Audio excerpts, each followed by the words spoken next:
Video preview.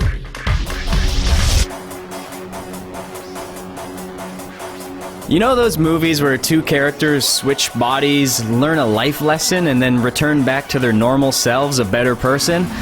Driver San Francisco is kind of like that, only you're not really switching bodies with people to learn any sort of life lesson. You're just doing it to steal cars, like constantly, one after the other. It's called shifting, and it's pretty much the core of this game. See, Driver San Francisco is a car-obsessed game that doesn't really care much about the constraints of reality, and it also happens to be one that takes place in a city famous for its amazing car chases. That recipe leads to some pretty crazy stuff, especially when you take the game online. So let's talk about some of the ways that you can shift into other cars on the fly in a competitive atmosphere. First up, there's a game mode called Tag, where one player starts by being it and tries to race off without getting smashed into by a rival player. When you do get smashed, the other guy becomes it. The longer you stay it, the more points you get, and thus better your chances of winning.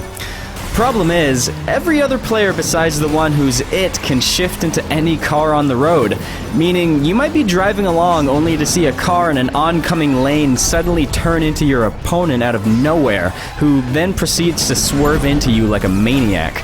That's Tag in a nutshell. It's absolute chaos. Absolute chaos, but in a good way. Next up is Takedown, similar to Tag, but with sort of a cops and robbers feel to it. One guy starts out as the robber, while everyone else, driving cop cars, tries to smash into him until his health bar just can't take it anymore. As a cop, you're working with your buddies to take the guy down, but you're also selfishly trying to inflict the most damage as you can. It's like you're a real-life traffic cop, but instead of being reprimanded for collateral damage, you're rewarded in spades. Next we have Trailblazer, where you and your competition are trying to follow an AI-operated car. It's basically got magical pixie dust spewing out of the exhaust pipe, so you're constantly jostling with your opponents to stay in that trail of magical pixie dust in order to get as many points as possible. Once again, shifting and smashing are big themes here, as any car that gets nudged out of the trail is always trying to shift into a car up the road to get revenge on his opponents. Finally, there's a couple straightforward race modes called Sprint GP and Classic Race.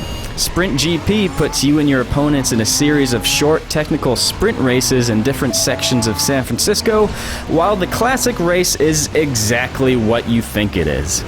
The twist, or lack thereof, is that you can't shift cars in these two race modes, so you're going to have to put your honest-to-goodness driving skills to the test. You can still feel free to smash into other people, though. Smash all you want. And that's Driver San Francisco, a slightly batty game that actively encourages you to drive like a maniac and use bizarre, otherworldly powers to enhance that craziness. You'll be able to join in on the craziness yourself when Driver San Francisco is released next month.